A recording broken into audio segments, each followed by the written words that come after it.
सोचा है कि जिस भगवान श्री कृष्ण के सामने पूरी दुनिया सिर झुकाती है, वे स्वयं किसके प्रेम के आगे अपना सिर झुकाते हैं? प्रेम क्या है? अगर दुनिया के सारे ग्रंथों को एक साथ रख दिया जाए, तब भी प्रेम की पूरी परिभाषा नहीं लिखी जा सकती। लेकिन अगर सिर्फ 2.5 अक्षर का एक नाम ले लिया जाए, राधा, तो प्रेम का पूरा अर्थ समझ आ जाता है। आज हम उस देवी की बात करने जा रहे हैं जिनके बिना स्वयं ब्रह्मांड के रचयिता भगवान श्री कृष्ण अधूरे हैं। आज की इस पावन कथा में हम जानेंगे राधा रानी के पूरे जीवन की कहानी। वो कहाँ जन्मी, उनकी कृष्ण से पहली मुलाकात कैसे हुई, इतना अथाह प्रेम होने के बावजूद वो दोनों अलग क्यों हुए, क्या उनकी कभी शादी हुई थी, और अंत में राधा रानी ने अपना शरीर कैसे त्यागा। ये कथा सिर्फ एक कहानी नहीं है, ये प्रेम, विरह और समर्पण की वो चरम सीमा है जिसे सुनकर आज शायद आप अपने आंसुओं को रोक नहीं पाएंगे। इसलिए अपने हृदय को शांत करें और इस दिव्य यात्रा का अनुभव करें। इस पवित्र और भावुक यात्रा में आगे बढ़ने से पहले कृपया इस प्रस्तुति को अपना समर्थन दें। वीडियो को लाइक करें, हमारे चैनल को सब्सक्राइब करें और कमेंट में पूरे भाव और प्रेम से लिखें, राधे राधे। आपका ये छोटा सा प्रयास हमें ऐसी ही दुर्लभ और हृदय को छू लेने वाली कथाएं आप तक निरंतर पहुंचाने की प्रेरणा देता है। इस महागाथा की शुरुआत होती है भाद्रपद मास के शुक्ल पक्ष की अष्टमी तिथि से, जिसे आज पूरा संसार राधा अष्टमी के नाम से पूजता है। मथुरा के पास एक छोटा सा गांव था, रावल। वहां के मुखिया थे वृषभानु जी और उनकी अत्यंत दयालु पत्नी थी कीर्तिदा माता। एक दिन सुबह सुबह जब वृषभानु जी यमुना नदी के किनारे स्नान करने गए, तो उन्हें नदी के बीचों बीच एक बहुत ही सुंदर चमकता हुआ और विशाल कमल का फूल दिखाई दिया। उस फूल से एक बेहद तेजोमय प्रकाश निकल रहा था। जब वे पास गए तो उन्होंने देखा कि उस फूल के बीचों बीच एक अत्यंत सुंदर और दिव्य कन्या खेल रही है। ये कोई साधारण बच्ची नहीं थी, ये स्वयं स्वर्ग से पधारी साक्षात प्रेम की देवी राधा थीं। वृषभानु जी और कीर्तिदा माता ने उस बच्ची को गले से लगा लिया और अपनी पुत्री के रूप में अपना लिया। पूरा बरसाना और रावल गांव खुशियों से झूम उठा। लेकिन उनके जीवन में एक बहुत बड़ा दुख था। वो प्यारी सी बच्ची अपनी आंखें ही नहीं खोल रही थी। माता पिता को लगा कि शायद उनकी बच्ची देख नहीं सकती। उन्होंने बहुत प्रयास किए, लेकिन बच्ची ने अपनी पलकें नहीं खोली। फिर एक दिन गोकुल से नंद बाबा और यशोदा माता अपने नन्हे बालक कान्हा को लेकर वृषभानु जी के घर उनसे मिलने आए। यशोदा माता कान्हा को गोद में लिए हुए उस बच्ची के पालने के पास गईं। जैसे ही नन्हे कान्हा ने उस बच्ची की ओर देखा और कान्हा की परछाई उस बच्ची पर पड़ी, उसी क्षण एक बहुत बड़ा चमत्कार हुआ। उस बच्ची ने तुरंत अपनी सुंदर आंखें खोल दी। जानते हैं क्यों?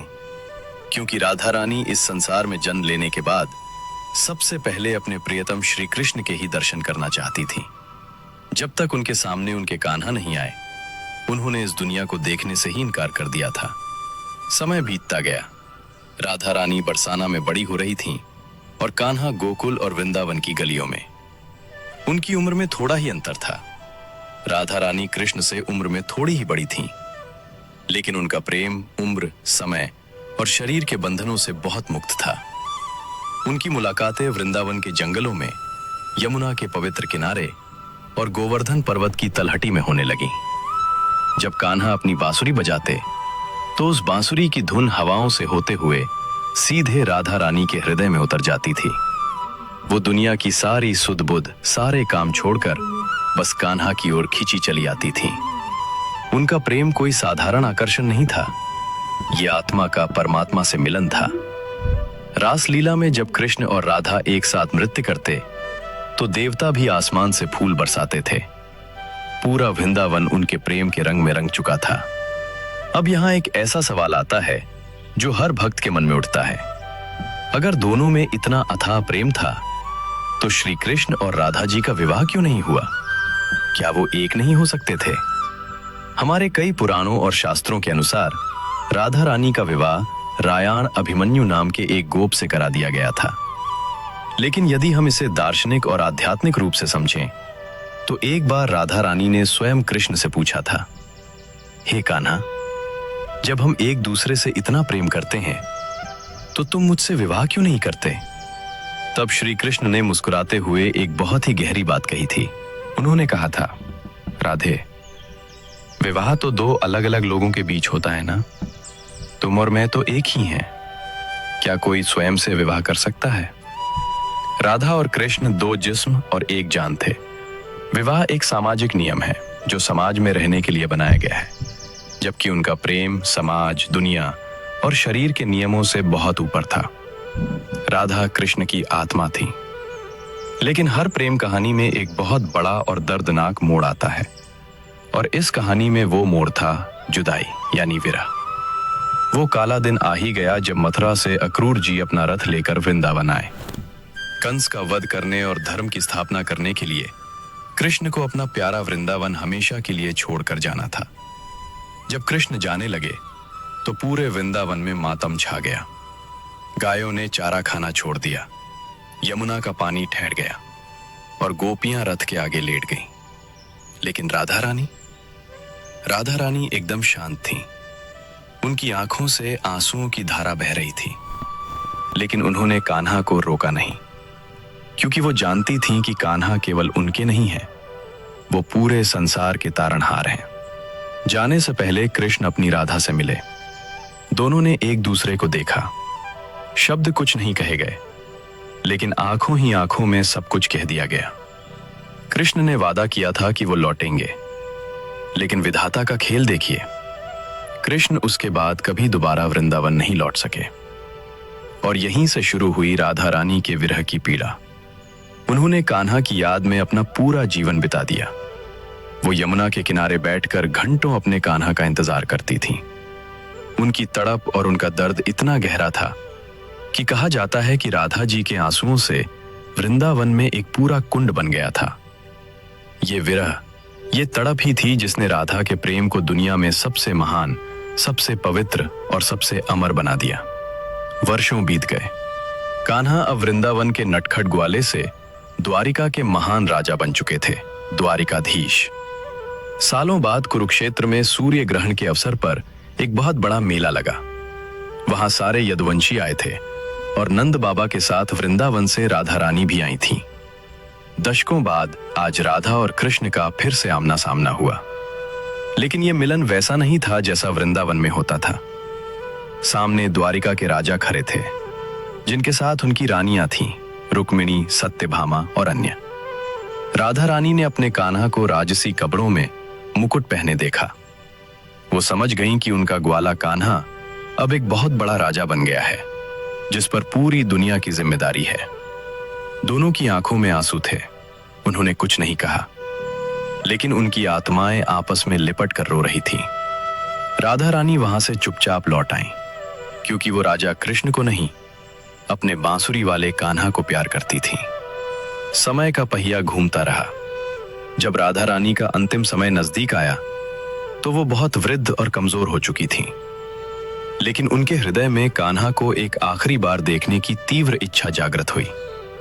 अपने बुढ़ापे में वो अकेले ही पैदल चलते चलते लंबी यात्रा करके द्वारिका नगरी पहुंच गईं। वहां पहुंचकर उन्होंने महल में कृष्ण को देखा।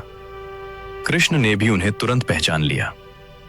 कुछ समय तक राधा रानी द्वारिका के महल में एक देविका के रूप में रहीं, ताकि वो बस दूर से अपने कान्हा को देख सके। लेकिन महल का वो राजसी वातावरण, वो वैभव उन्हें रास नहीं आया। उन्हें घुटन होने लगी। उन्हें याद आने लगा अपना प्यारा वृंदावन, यमुना का किनारा, कदम का पेड़ और वो बांसुरी की धुन।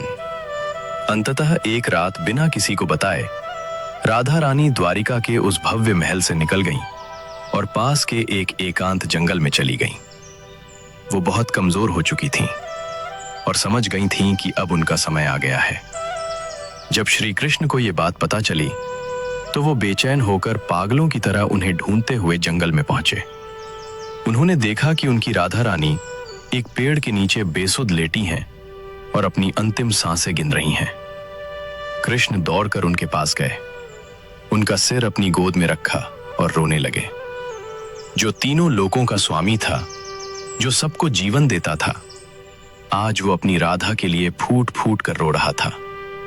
रोते हुए कृष्ण ने कहा, राधे, तुमने जीवन भर मुझसे कुछ नहीं मांगा, सिर्फ दिया ही दिया है। आज तुम्हारा जो भी मन हो मुझसे मांग लो।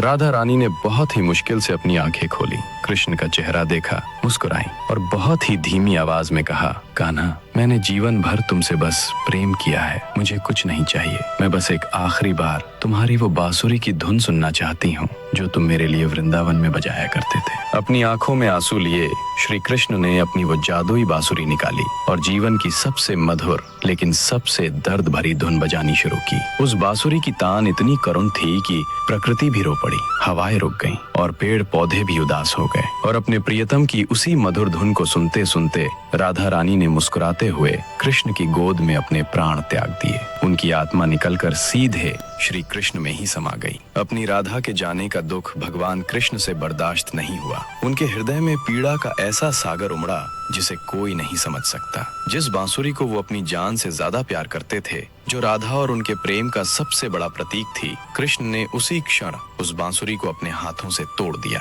और वहीं जंगल की झाड़ियों में फेंक दिया। और उसके बाद पूरे जीवन में भगवान श्री कृष्ण ने कभी दोबारा बांसुरी नहीं बजाई, क्योंकि जब उनकी धुन को सुनने वाली उनकी राधा ही नहीं रही तो वो बांसुरी किसके लिए बजाते। आज राधा रानी हमारे बीच किसी शरीर के रूप में नहीं है, लेकिन उनका प्रेम आज भी हवाओं में अमर है। इसीलिए जब भी भगवान का नाम लिया जाता है तो हमेशा राधा का नाम कृष्ण से पहले आता है। राधे कृष्ण।